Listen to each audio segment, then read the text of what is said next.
గత కొన్ని రోజులుగా వెండి ధరలు భగ్గుమంటున్నాయి. వేలకు వేలు పెరుగుతూ సిల్వర్ను కూడా బంగారంలాగా గ్రాముల్లో కొనుక్కోవాల్సి వస్తుందేమో అన్న భయాన్ని కల్పిస్తున్నాయి.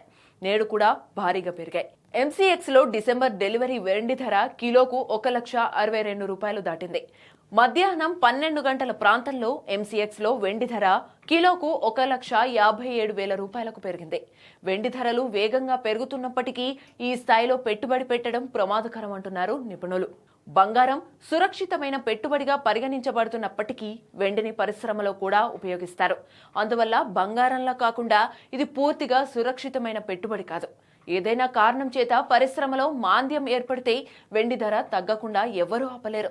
తత్ఫలితంగా భవిష్యత్తులో వెండి ధర తగ్గుతుందా అని పెట్టుబడిదారులు ఆందోళన చెందుతున్నారు. ఇది జరిగితే వెండిపై పెట్టుబడి పెట్టిన వారు నష్టాలను చవిచూసే ఛాన్స్ ఉంటుందన్నారు. అయితే వెండి ధర ఎందుకు పెరిగింది? వెండి ధరలో ఈ పెరుగుదలకు ఎలక్ట్రిక్ వాహనం, ఎలక్ట్రానిక్స్ పరిశ్రమల నుండి డిమాండ్ పెరగడం, భౌగోళిక రాజకీయ అనిశ్చితి, సరఫరా కొరత కారణమయ్యాయి. అయితే వెండి పారిశ్రామిక వినియోగం తక్కువగా ఉంది కాబట్టి ఈ డిమాండ్ను అంచనా వేయడం కష్టమంటున్నారు మార్కెట్ విశ్లేషకులు. మరి ధర తగ్గుతుందా అంటే ప్రస్తుత ధరల దృష్ట్యా సరఫరా పెరుగుతుంది. దీనివల్ల ధరలు మరింత పెరిగే అవకాశం తగ్గుతుంది. వాణిజ్యం, రాజకీయ ఉద్రిక్తతలు తగ్గుతాయని భావిస్తున్నారు. ఇది వెండి ధరలపై కూడా ప్రభావం చూపుతుంది. దీని వలన అధిక స్థాయిలో పెట్టుబడులు ప్రమాదకరం కావచ్చు అంటున్నారు. సరఫరా పెరగడం వల్ల కలిగే ప్రభావం ఏమిటి అనే సందేహం రావచ్చు. అయితే వెండి సరఫరా కొరతపై ఒత్తిడి తగ్గుతున్నట్టు కనిపిస్తోంది.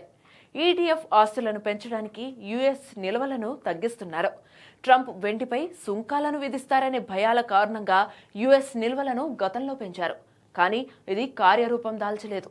వెండి రాగి సహ ఉత్పత్తి కాబట్టి రాగి గనుల నుండి వెండి సరఫరాపై ఉన్న పరిమితులను కూడా పరిష్కరిస్తున్నారు. ప్రభుత్వ విధానాలను ఈటీఎఫ్ పరిశ్రమలో వెండి డిమాండ్ను కూడా ప్రభావితం చేస్తాయంటున్నారు. ఇక్కడ సబ్సిడీలు ఉత్పత్తి స్థాయిలను గణనీయంగా ప్రభావితం చేస్తాయి.